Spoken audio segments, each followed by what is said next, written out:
wave in flaming June, 33 degrees. Not really sure that's the news of the day, lads. But anyway, we'll skirt past that. Then they go to the Daily Express front page. Grooming gangs, one of the biggest scandals ever. Well, yes, hopefully we will get some answers about that now. The Eye, Trump threatens supreme leader of Iran, but won't kill him. For now. Then we've got front page of The Telegraph, Trump poised to join war on Iran.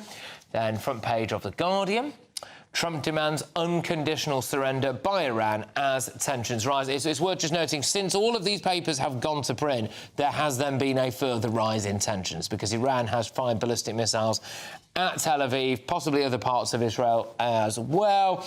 So we'll have to wait and see what that means. At The Sun's front page, so they've gone for Trump's armada, and that is because the US has decided to put all of their military bases in the Middle East on high alert and then send a load of, well, as you can see there, weaponry, planes, etc., bombers to places like the Chagos Islands, to Diego Garcia, where they are within striking distance of Iran, and apparently as well they can drop things like the mother of all bombs, it's called, which can penetrate Iran's nuclear sites, apparently. The front page of the Times, Trump, we won't kill the Ayatollah for now. And the front page of the Daily Mail, US poised to join Iran war.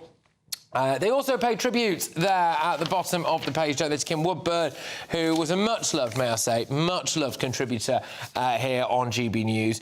Kim Woodburn, 1942 to 2025. The Mail have gone for the hateful mother who turned the Queen of Clean into the Queen of Mean. All I will say is this, that Kim Woodburn was an absolute legend, and may she rest in peace. Right, let's get the thoughts of my panel. Broadcaster and columnist Esther Krakow, former Labour advisor Matthew Torbett, and the GB News contributor and comedian Steve N. Allen. A little bit later on, we're going to take you back live to the Middle East because, you know, we're going to keep monitoring that situation. But let's deal with the British stories first. And if we go to the front of the Daily Telegraph, the story here is foreigners behind a quarter of sex attacks. I'll read you out the detail. Foreign nationals are responsible for more than a quarter of sex assaults on women. This is according to official figures. The data from the Ministry of Justice obtained under a Freedom of Information request showed 26% of the 1,453 sex assault convictions on women last year were by foreign nationals. A further 8% were committed by offenders of unknown nationality. Esther, this is clearly a story that disproportionately affects women. I will go to you first on this. How does that make you feel, reading that? I mean, it's people say that this is becoming a way to demonise foreigners, but actually, if you look at it on a practical level, why... It's not just about the fact that foreigners represent over in terms of how they correlate to the level they're represented in the general population, but it's why is this so endemic? If you look at it statistically, in a proportion of people that are not British, right? Where are these people coming from? It's not like foreigners behind quarter of sex attacks and they're all coming from Hong Kong or from Ukraine or whatever. They're from particular regions of the world that are not known to have cultures that really value women very highly or hold them in high regard or already have a problem with gender-based violence. And that's the issue here. It's not just about the fact that the foreigners are foreigners are so highly represented in these types of crimes. Where are they from? And why isn't the government doing anything about this? Why are we having to campaign for them to release data on, you know, the nationalities of sex offenders in this country? That's the problem. It does feel as though there's currently, Steve, we're living through a bit of a paradigm shift when it comes to things. So in the last couple of days alone, we've had, you know, massive things about Pakistani rape gangs and the acknowledgement that they actually do exist, seriously, and we might do something about it. Then you've had the illegal immigrants who are alleged to be involved in some of those grooming gangs, and then now you've got foreigners behind a quarter of sex attacks. I feel as though we're living through a moment of vindication for quite a few people here. Yeah, actually what seems to be happening is that finally, after millennia, people are learning the difference between absolute and relative figures. This was GCSE maths. Why wasn't this drummed into his early doors? That now we're finally getting the idea that an over-representation in a population actually means something. It's statistics. Yeah. You don't have to do A-level to notice it. And on this one as well, look, I totally understand the urge to be a bit nervous if you're about to say a certain culture has a trait that is bad. But to those people who defend it, I think there's a simple thought experiment. If you imagine the UK in the 1970s, do you think that culture had a slightly worse attitude to women than the modern day? And they'd say, oh, of course, because they'd love to decry that culture. Well, then you've accepted the concept of a certain culture can have an attitude to things like women. So therefore, you can also accept it that it might be possible in other cultures geographically, not just through time. Yeah. I think I've just solved it. Well, Yeah, I think that's really good, actually. I think it's such a bizarre fixation. Like, oh, you don't want to demonize. Let's do a different thought experiment. Imagine if you had about, a few thousand men from South Shields living in Lahore, Pakistan, and they set up their own grooming gangs because that's what they fancy doing, and they were raping and abusing Pakistani girls left, right, and centre. Do you think there would be anyone across Pakistani media or politics or anything that would have this strange fixation about not wanting to demonize them because they're foreigners and it wouldn't be nice? I mean, it's so bizarre. This wouldn't happen anywhere else. You wouldn't have a particular subset of a population that are overly represented in some of the most heinous crimes. What would dominate the news cycle would be the sensitivity towards that community's feelings. It's bizarre. OK, I just want to bring Matthew in. We've not heard from Matthew yet. So what do you think the reaction should be to stories like this on the front of the Daily Telegraph tomorrow? Well, it's a minority for a start. It's very easy to get het up by this sort of stuff. I don't reserve special judgment for people that sexually abuse people just because they're not from the UK. I think you're scum regardless of where you're from. And the fact that 74% of people are British and doing that, I think, is a little bit like what Baroness Casey said with regards to the grooming gangs today, I think, in her evidence at the Select Committee. The broader issue is, why are men doing this? This is a male issue. This doesn't happen with women against men. I don't think it's particular to a certain culture. I think this is a real issue with regards to men, and if you look at the rates of femicide and other things, that's something we need to get to grips with. That's not to say if there appears to be a correlation between a certain group of men, certain background of men, that's something that needs looking at. The definition of rape is to do with a penis. So why is it only men? Only men have penises. So the legal definition of actual rape I didn't mention rape. Well, that's a sexual assault. Well, yes, but I mean, and tens of thousands of men do get sexually assaulted each year. Well, it doesn't say that, but all right, we'll go with that if you want. Could also say, if we're looking at certain demographics being represented or overrepresented in statistics, I imagine people over the age of 80 aren't included. So you say it's men, yeah, it's men, but it's also men of a certain age. So you'd probably imagine policing should be focused towards not investigating that many 82-year-olds, right? Because they would be underrepresented. If you look at the case, and obviously this is only a specific case, but the one that comes to mind is Giselle Pellico. You've had people an individual totally case, at the age of 18 all the way up to their 60s and 70s. But an individual case won't disprove, like, statistically, you imagine there's more representation in you, because that's the way the stats land. But also, if this front page, and there's no reason to think it's not true, says there's an overrepresentation in culture, then why wouldn't you also maybe focus there a little more? That's where I have issue with the title, because foreigners is very broad. We can probably agree we're not talking about Aussies and people from New Zealand. Well, I think, However, people from Hong Kong. Who are they? This isn't deep enough, really, to look at statistically to go, there's an issue with foreigners more broadly. Well, I suppose overall, I know it's not quite as black and white as this, but if they are foreigners, are responsible for 26% of sexual assaults, I suppose it feels... At a minimum. Well, at a minimum. Then I suppose it feels a bit like we've imported 26% of sexual assaults, doesn't it? Which, well, we're right in saying that any sexual assault is literally a crime.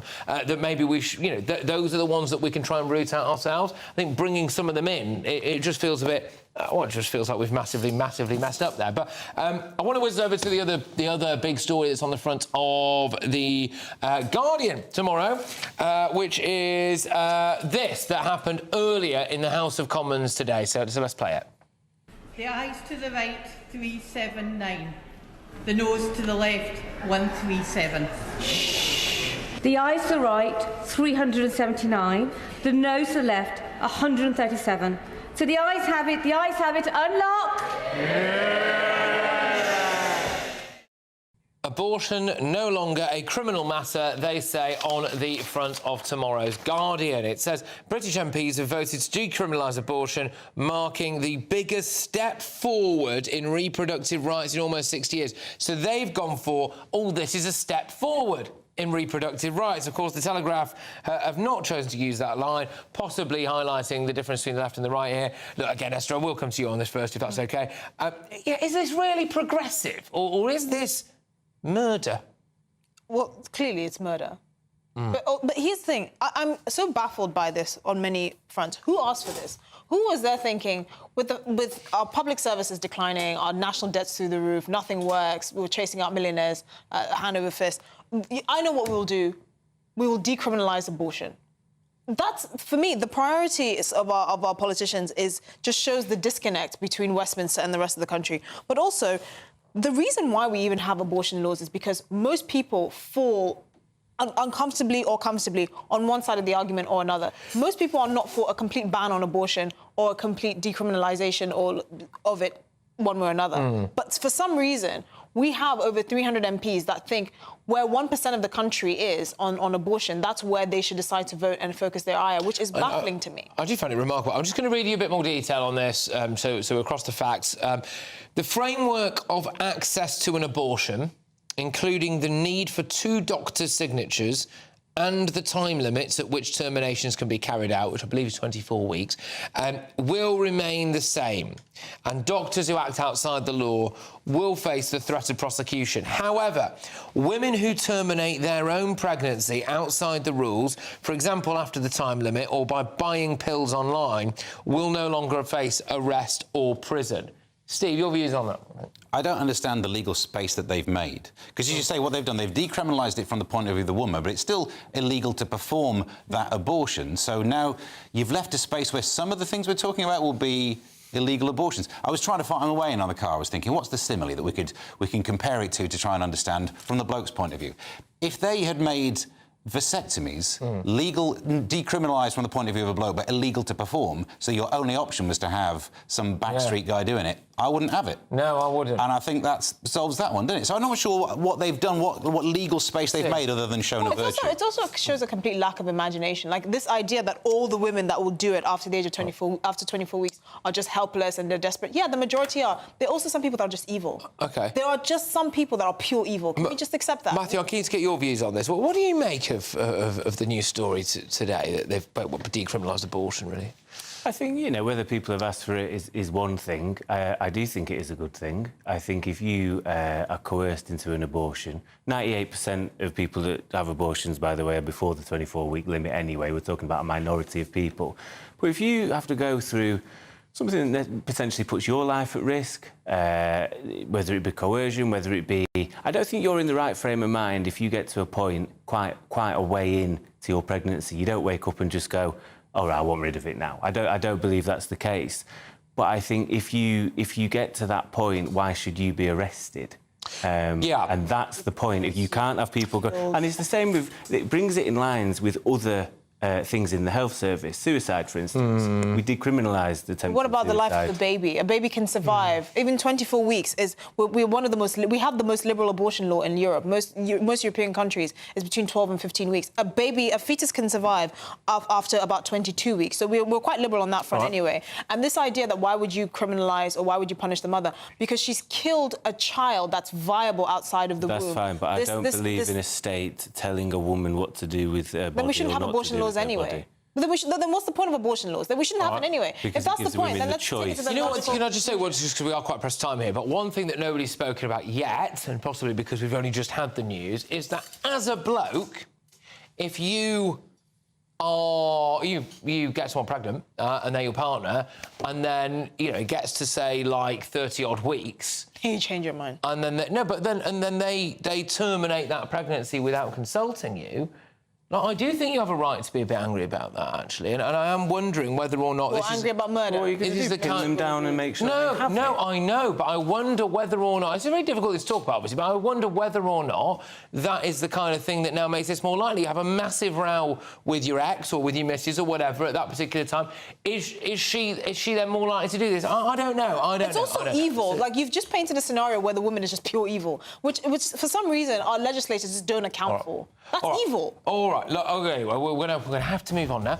So, the other huge news is that the Iranians have issued what appears to be a direct nuclear threat to the Israelis.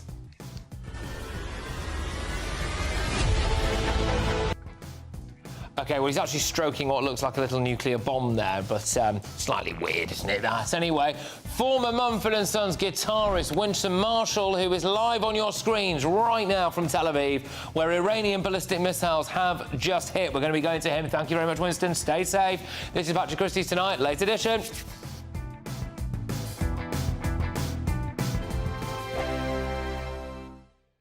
Hi, I'm Michelle Dewberry, and my show is your opportunity to cut through all the noise and dive in headfirst to some robust debates. Ideas clash. Situation, isn't it? Because the failure is... You're deliberately avoiding my point. Nothing's held back. And if you think this is the end of it, wait for more. And we do not shy away from the difficult stuff. Sometimes I want to shake people and say, if only you understood. So join me on Jubes & Kerr weeknights at 6 p.m, only on GB News, Britain's news channel.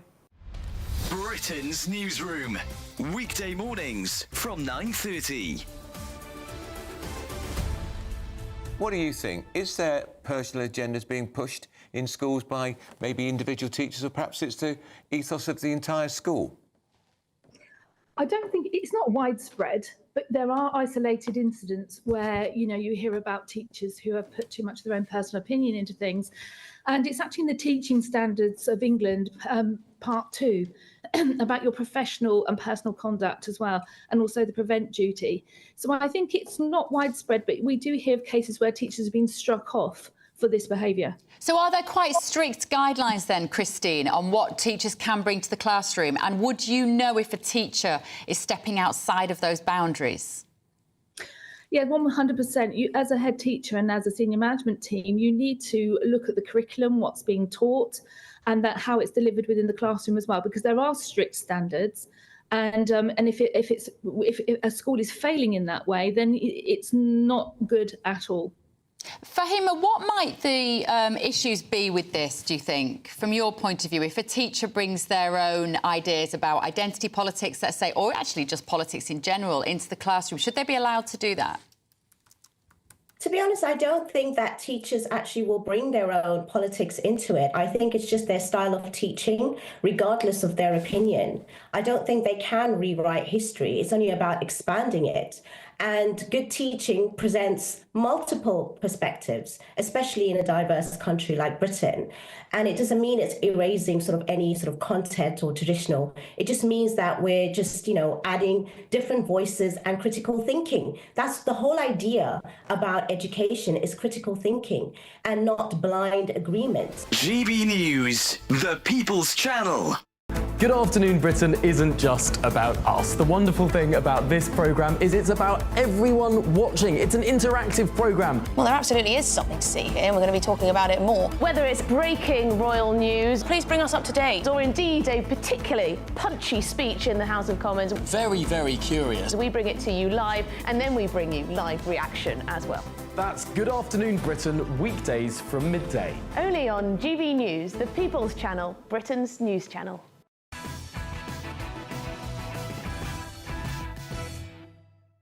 Welcome back to Patrick Christys Tonight, late edition. Now, earlier this evening, an Iranian state broadcaster issued this video.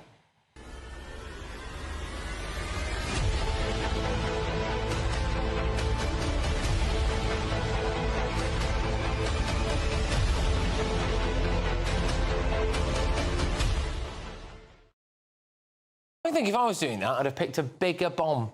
Do you know what I mean? Just the stroking of your teeny tiny bomb. Yeah, you know. You lifted it as you were doing it. Just yeah. Well, okay, all right. Anyway, moments later, this happened. A fresh wave of Iranian ballistic missiles were launched at Tel Aviv, and one man who was there and is there now in a bunker is former Mumford & Sons guitarist and host of the Winston Marshall Show, Winston Marshall. Right, Winston, thank you very much. Sorry about this, but I think we might have accidentally nearly got you killed earlier because there was a siren going off and we left you outside. So can you tell me what's happening, please? Yeah, just as you introduced me, a second alert went off, meaning that all of us are summoned to go to the shelter. In this case, it's the kitchen of the hotel I'm staying in, Jaffa, just south of Tel Aviv. 20 minutes earlier, I was here because there was a first wave of missiles, 15 missiles, all of which were intercepted by the Israeli air defense system.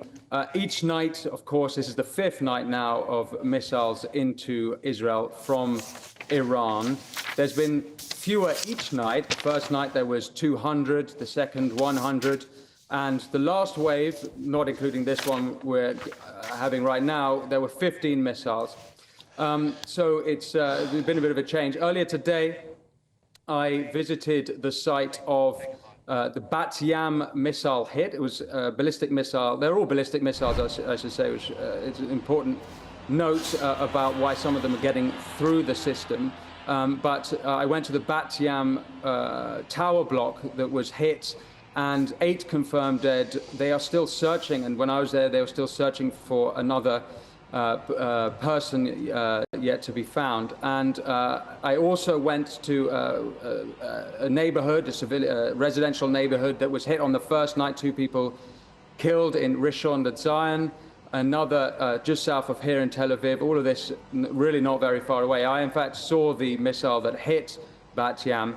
I actually spoke to someone whose complete house was completely destroyed, and he survived because he and his family were in the shelter in his house. He's lost everything, including...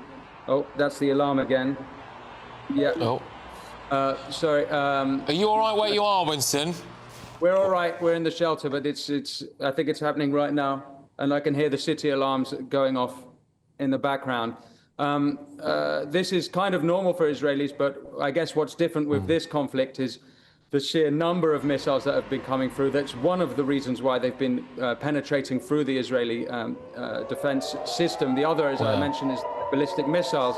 Now, these are cruise missiles, so unlike what Israelis or what we're used to hearing about Qassam missiles from Gaza, which have 20-kilogram warheads, but they're kind of, up and atom, directionless in a sense. These ones can be controlled in their direction, which is why some of them are getting through. You played a video there of the Iranians stroking a missile, and I will note that they've done this every night, and every night they've put out some sort of message like, tomorrow all of Zion will pay bitterly for what has happened here. So it's not really exactly new that they're saying this. If trying to look at what's new, well, the only thing that's occurred that's I found a little bit eerie today was that the Chinese embassy, for the first time, and this is the 5th night, finally told all Chinese citizens to leave, which is a little bit eerie to me, given that we know, obviously, China are an Iranian ally. OK, we're just getting the first... Sorry about this, Winston. I just want to describe to you as well what we're seeing there, which is that the first of those missiles that have just been fired are now in the sky above Tel Aviv. So, again, I will stress, I really do hope you're in a location where you feel safe, because this is happening above your head right now. But, sorry, carry on. You were saying that the Chinese embassy have said that they want to get their citizens out.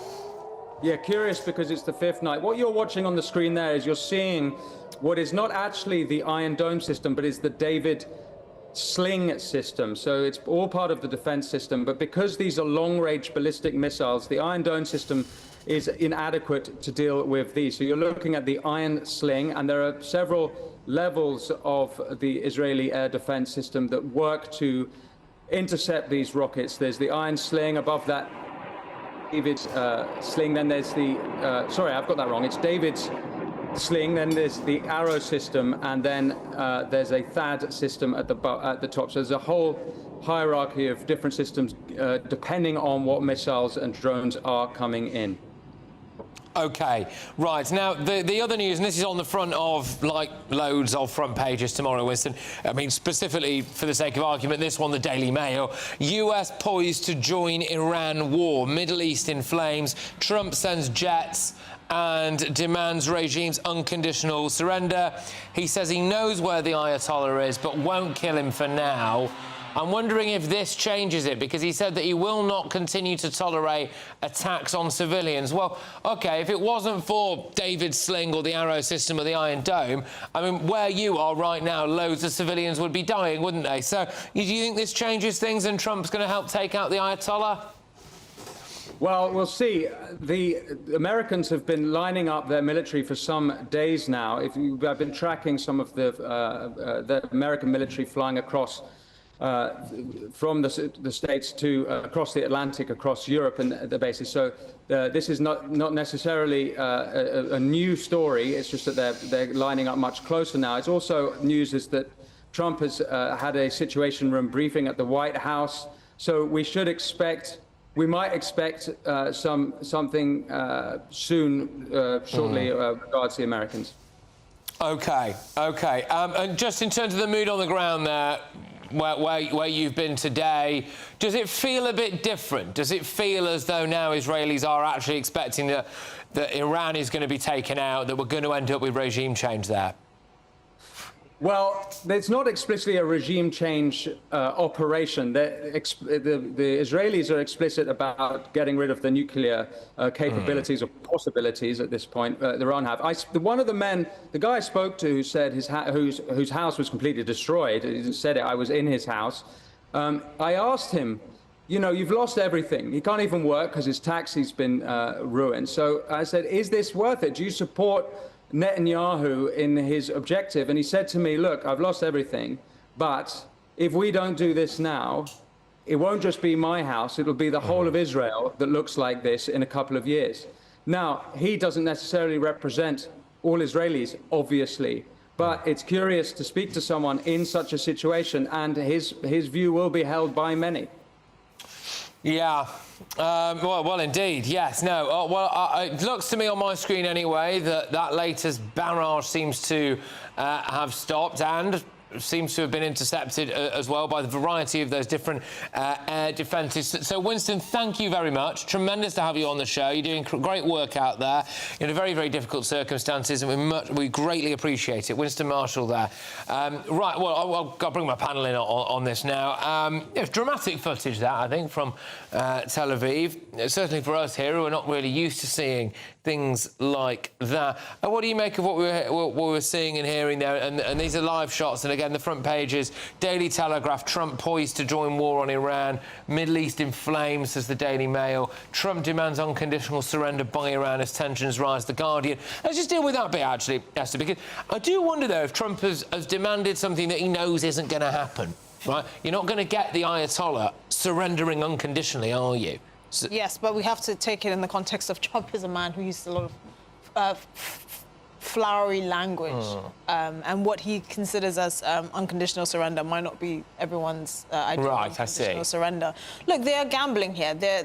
People are saying we don't want to see a war, we don't want to see World War III. The gamble here is that you're ascertaining peace through strength. So you're showing your willingness to engage in order to de-escalate a situation. So your willingness to say, actually, we will wipe out your nuclear facilities in order to reduce the threat of actually allowing the Iranians to develop weapons-grade uranium and then develop nuclear weapons. Now, it's a gamble that everyone is hoping succeeds, because ultimately the world is on a knife edge. We don't want to see regime change this way in Iran, a country of 90 million people, in a region where the West have a great track record. But what I would like to see, and I don't like disbelieve the Israeli intelligence or anything like that, but what I really would like to see is absolute cast iron proof that Iran is on the brink of getting no more Saddam Hussein weapons of mass destruction. No, I mean, I think that was a special circumstance because that was absolutely ludicrous. But yes, I think I want to see. I think we could all probably do with seeing the cast iron proof, couldn't we? But we know that back in the day of the Iran deal, they were always kept a year away from being weapon ready. Since then, they've been able to get closer to it, and the worries. I think it was William Hague was involved in that deal back in the day. He was writing in one of the newspapers today saying it then put them weeks away from development. So we're always closer to that crunch point. And maybe you don't get to see the evidence of that, but you know they would be nearer to it than they were under the Iran deal days. And hopefully this results in a deal, a sit-down, a talk. This is what Trump's doing. This is what he did with tariffs on China. He picks out a number, and that's not the number he wants. So it's not an unconditional surrender. That's the first ask, and then he settles in the middle, and hopefully that will be some sort of deal. Hopefully, on behalf of the entire world. Higher. Yeah. All right. Yeah. Matthew, your views on that? I mean, we have just seen more presumably ballistic missiles being fired at Israel there. I mean, if someone was doing that to Britain, we'd probably want to kill the leader of that country, wouldn't we? So, I mean, are the Israelis kind of fair enough for wanting that? The Israelis sort of started it, though. I mean, maybe they didn't, I suppose, because I think this is about regime change, right? I know Winston said the Israeli government have been very clear, no, this is about the nuclear capabilities. I think we're at a point where Iran's proxies are actually weakened, rarely. So Hezbollah are all over the show. The Houthis are the same. Hamas, nowhere to be seen at the moment. So they've picked their time. And I think the targeted nature of taking out nuclear scientists, leaders of the IRGC, and then reports that we saw over the weekend that Trump actually kiboshed the idea that they were going to, Israel were going to take out the Ayatollah. I think it is about regime change. And actually, it'll be interesting to see how this plays domestically for Trump, because there's a big split in the whole matter. There is. There is. Because most of them are isolationists. He ran on a sort of a platform of no more foreign wars, we're not getting our people killed. Steve Bannon and others have said they're worried about where Trump is on this at the moment. They are, yes. Yeah, well, absolutely. I mean, by the way, I think, Steve, you know, they killed another Iranian general after like 4 days into the job. I mean, if someone offered me that job, you just have to turn it down, wouldn't you? You have to, no, come on. But the benefits are me, I was no well qualified, you know, so-and-so. Welcome to your new job, there's your pager. Do you know what, I'm absolutely fine. I'll use the landline or something. Yeah, I mean... Yeah, I'm with you on that. It's not, is it? You'd be asking for quite a lot of pension benefits on that, wouldn't you? Yeah. Not that you ever get to claim life insurance would be like China. Yeah. The whole country if I die. But whatever we're talking about regime change, it's also worth reminding ourselves, all of these headlines should just say Iranian leadership, because the people of Iran are quite in favour of not having the same leadership. So it's not as if we're trying to, you know, change a country that they don't want some change internally. Yeah, but the thing is, it's always the power vacuum that creates the biggest problem. Yeah, okay. And this is why, you know, change has to happen organically. Now, the average Iranian people's happy to see the that have made their lives miserable go down like dominoes, of course. But again, it's not the West's responsibility to force regime change in a region where we've always failed at forcing regime change successfully. I've just been told that the Ayatollah's just tweeted. So the Ayatollah... With what? A potato? The Ayatollah has tweeted saying, the battle begins. So... Is he on Truth Social? No, it's on X. There is a conversation to be had here, a wider conversation about the way we are currently finding out a load of information. You know, Iran tweeting videos. It's a bit mad, isn't it? They're stroking a very small... Very small. Very small. Very small. It was cold. Tiny, tiny bomb. Anyway, right, it's time for some of the inside stories. We will keep you up to date with everything that's going on in the Middle East, but at the moment it seems as though that latest wave of ballistic missiles have just all been shot down, so we'll keep you up to date. But let's do some of the other stories that are inside tomorrow's newspaper front pages. The Times has gone for this. Drag queen's memoir joins English curriculum at top private school. A book by Panty Bliss is being taught alongside Shakespeare as part of a diversification of literature at the £30,000 a year Elaine School in London. It's a private school in London and it's teaching pupils queer theory alongside the works of drag queens and non-binary writers as part of a drive to diversify their curriculum. So staff at Elaine School in Dulwich, South East London, said in a blog post that its English department had introduced the authors as part of a 5-year overhaul and genuine diversification of literature taught at the school. So your initial reaction to that story, Steve? That author's name is a great name, Panty Bliss. At least we're teaching kids puns. Yeah. And I think that's something at least it's technically English language, isn't it?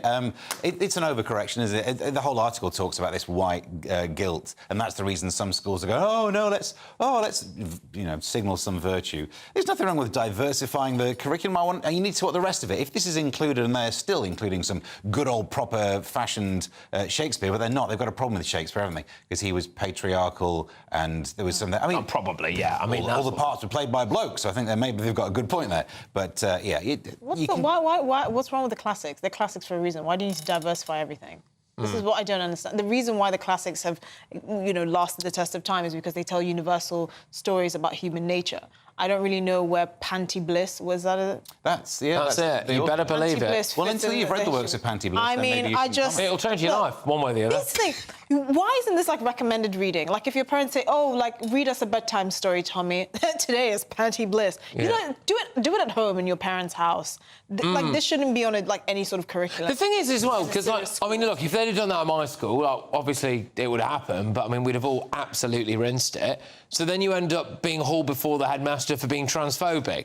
What, for loving a bit of Panty Bliss? No, for taking the mick out of it. This is the thing. This is what would happen. Some people love panties, okay? Right. OK. All right, go on, Matthew, what do you think about this? You know, a school, a £30,000 a year private school, parents send their kids there. They probably don't expect a bit of panty bliss. No, Labour's VAT hikes all of a sudden look really good, don't they? Oh, you know, and drive this sort of stuff out of the education system. No, I think the article said, I might be wrong, that they are doing it alongside Shakespeare. And the idea is that people should be able to have things reflected back at them of who they are, whether they be gay, whatever else. It didn't bother me at school, personally. Were you ever taught anything like that at school? No, I just thought the classics were all rubbish. I didn't bother with it. I did as well, actually. Yeah, I couldn't relate to it as a sort of working-class lad, but it didn't bother me. It didn't change my life either way, I don't think. Could you sound that? The idea that you need to see yourself reflected back in the literature that you're looking at. Is being a drag queen a common identity in kids at school? No, I mean, I think they were saying it's about more LGBT type stuff. So if you're gay, you're reading something about somebody that's gay and whatever else. I just find the whole I don't know if that's quite right, really. You have to be reflected in everything. I wasn't reflected in any of Jackie Chan's films. I turned out fine. Yeah, OK, fair enough. Anyway, another story, it's in the Telegraph, is Elon Musk has revealed the result of a drugs test in an effort to diffuse claims that he was, in fact, routinely taking ketamine in the run-up to the US election and then presumably every day afterwards as well. The world's richest man shared a report from a drug testing lab that contained a set of negative results for illegal and medical substances, including ecstasy, cocaine, and ketamine. So, it was published on his social media platform X. Mr Musk revealed results from a urine sample submitted to an Austin medical lab on June the 13th. So, yeah, I mean, it was negative, by the way, to all of them, apparently. Oh, spoilers.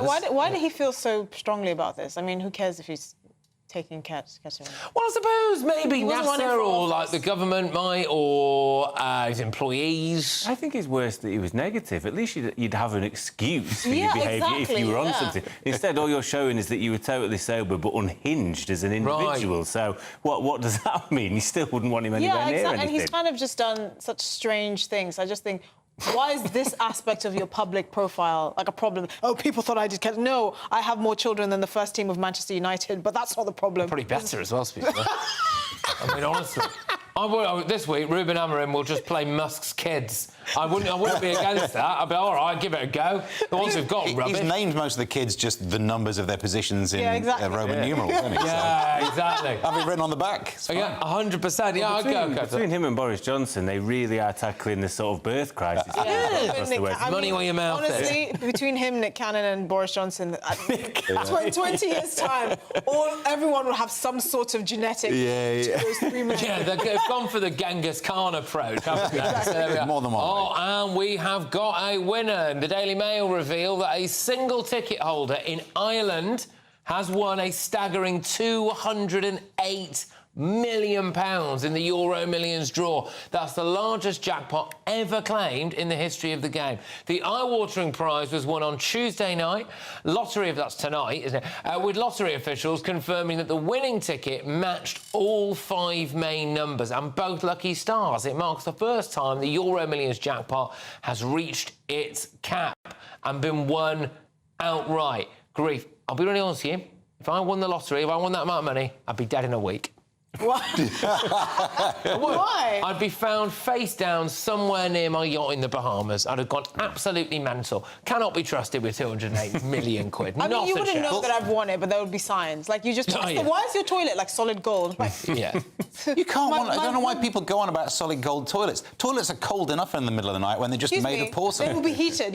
I'm rich enough to afford heated toilets. If it's solid gold. That's not good for you. No, there will be signs. What would you do with 208 million quid, Matty? I don't know. Maybe similar to you. I think that'd be my pay. I don't know how long I'd last. I think the shame is they're not going to be able to spend it quick enough by the time Iran's launched their nuclear missile and we've all croaked it. It's a bad time to win it, really. Listen, guys, Mullers, I'll split it with you. Just give me a good one. How great would you be? It's like, we've won. Massive white flag. Anyway, right, coming up. Could this be the first ever pay-per-view to host a Royal Ascot fashion show? Spoiler alert, yes. You're not going to want to miss some of the wackiest outfits coming out of Royal Ascot. Stay tuned for Patrick Christys Tonight, late edition.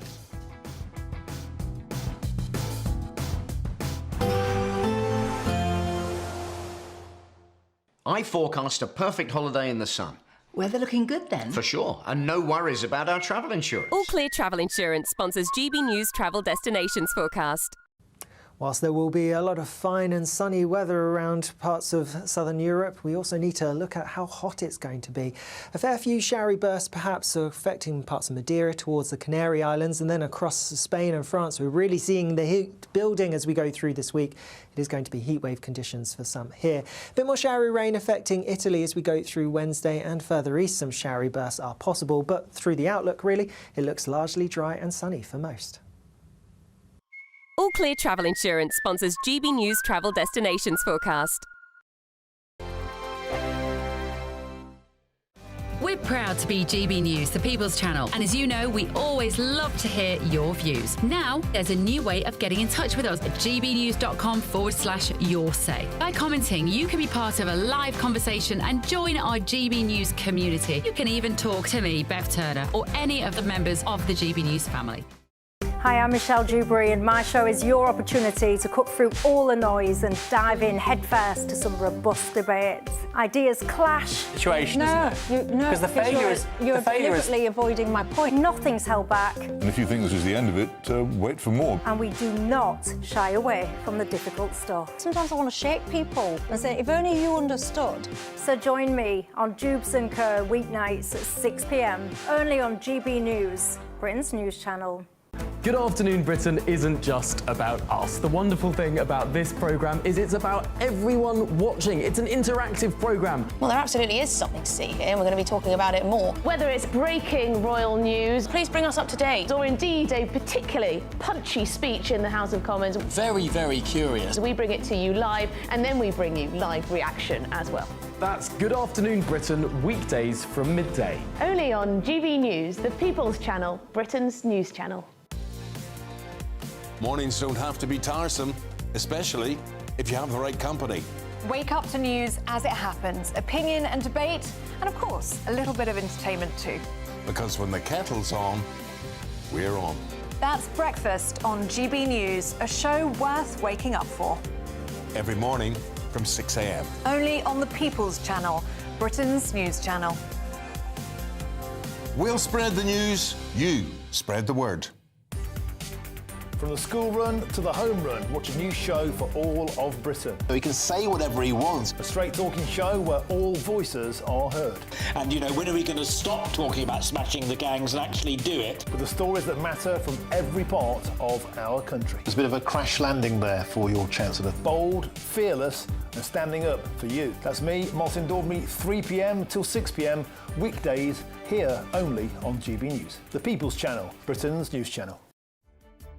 What is the state of our economy? What is the state of our National Health Service? What is the state of our schools? What on earth is going on? Understanding Britain means understanding the state we are in. This is State of the Nation with me, Matt Goodwin, Wednesdays, Thursdays and Fridays from 8 p.m. on GB News. Join me, Nana Okoye, for an informative, interactive news programme with a difference. It's fun. No, he didn't say that, Dave. I'm so surprised. I think there's an element of truth to that. Join me from 3 p.m. every weekend, only on GB News, Britain's news channel.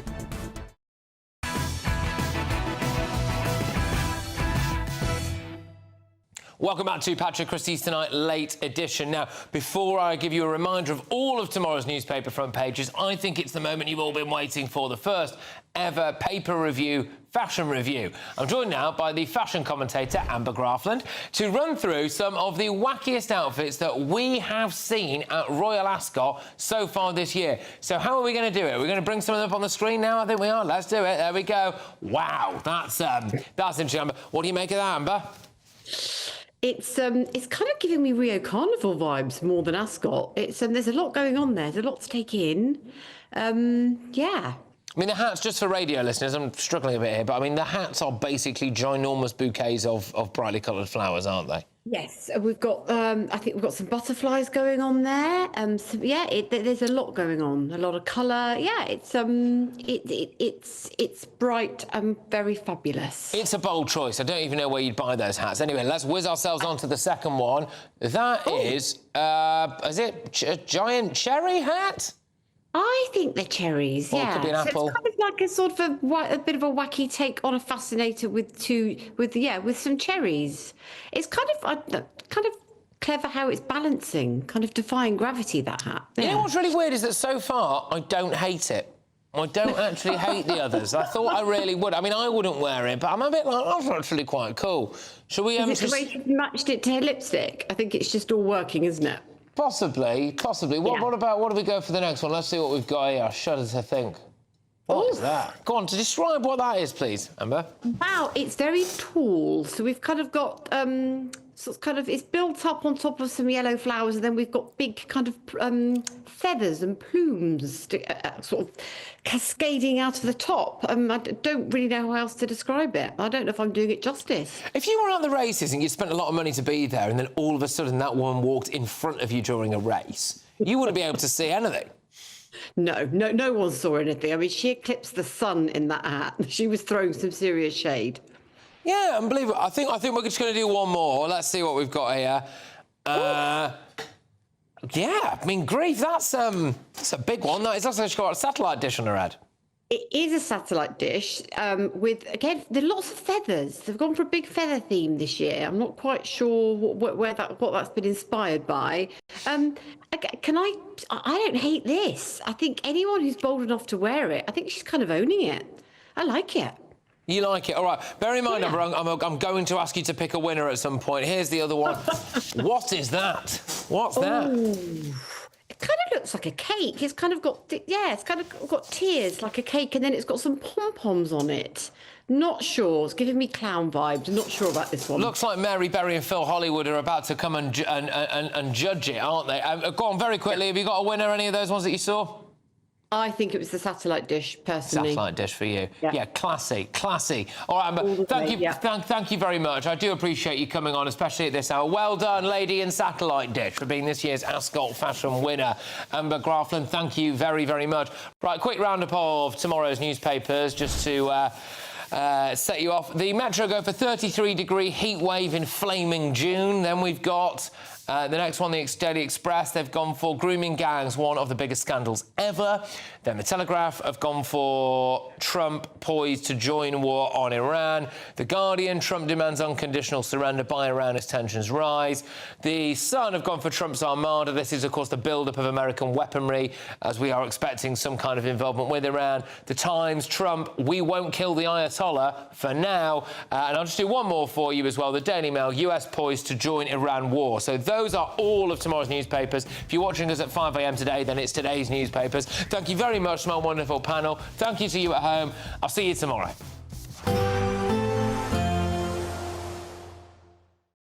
Expect a warm front, moving from the kitchen right through to the rest of the house. Boxed Boilers, sponsors of weather on GB News. Hi there, and welcome to the latest update from the Met Office for GB News. Over the next 24 hours, we'll see pressure rise from the south, bringing fine weather for most of us, and then leading to a warming trend during the rest of the week. Here's the high pressure. It's been across southern parts of the UK during the week so far, but it's trapped a weather front, and that front has brought an area of cloud and rain south. As that front is squeezed under the area of high pressure, it will tend to fizzle away, cloud becomes patchy, rain peters out, and overnight we're going to see a lot of dry and clear weather, temperatures dipping to 14 or 15 in the south, perhaps the single figures for some sheltered parts in northern UK, and a gusty wind through the night for northern and western Scotland, along with a few showers. Those showers continuing first thing, but really across England and Wales it's dry. It's bright. Some areas of cloud lingering in the south. Won't be long before they clear. And then for Scotland and Northern Ireland, a bright start as well in the south of Scotland, eastern parts of Northern Ireland. But the cloud is tending to thicken once again from the west, and we'll see some light showers, predominantly to the north of the central belt. The gusty wind in northern Scotland will tend to ease gradually through the day, but it is a tale of two halves across the UK. I think a cloudy day for Northern Ireland and Scotland with some light showers around, but for England and Wales, plenty of blue skies and temperatures responding well to the strong June sunshine. We're talking about widely mid-20s, perhaps up to 27 or 28 Celsius in some of the warmer spots in the southeast.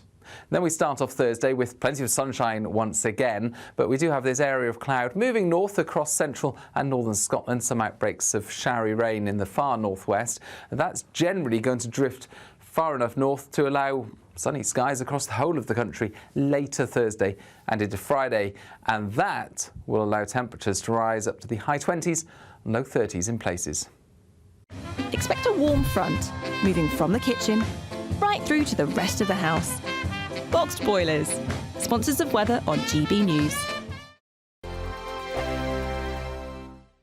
Imagine having an extra £1,000 to spend each week for an entire year. £54,321 in tax-free cash could be yours. Cash to spend however you like. £54,321 in cash could be landing in your bank account this year. For another chance to win £54,321 cash, text cash to 63225. One entry costs £2.50 plus one standard network rate message. Or text bonus to 63225. 5 entries cost £5 plus one standard network rate message. Go to gbnews.com/win. Entries start at £2.50. Call 0903 686 3232. Calls cost £2.50 plus your network access charge. Or post your name and number to GB14 PO Box 8690 Derby DE1 9TT. UK only. Entrance must be 18 or over. Lines close at 4 p.m. on the 1st of August. Please check the closing time if listening or watching on demand.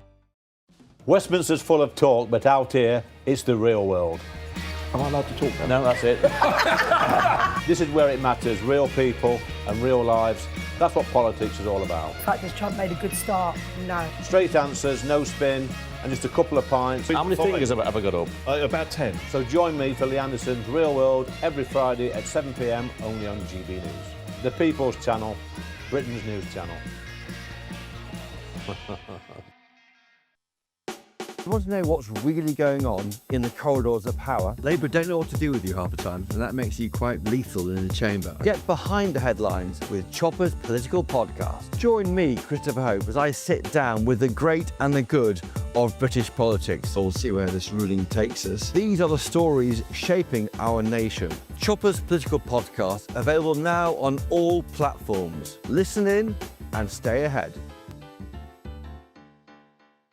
Westminster, the ultimate clique. And you're fighting like rats in a sack. But here on the Camilla Tominey Show, we ask the questions the establishment media is too scared to ask. OK, let me ask you a straight question, because I know you're a straight-talking politician. Whether it's net zero, illegal immigration or law and order, nothing is off limits. You had the power then. Yeah, and now you've lost it. That's the Camilla Tominey Show, a politics show that's fearless. But no, let me finish my question if you don't mind, because it is my show. Sundays at 9:30, only on GB News, the People's Channel, Britain's news channel.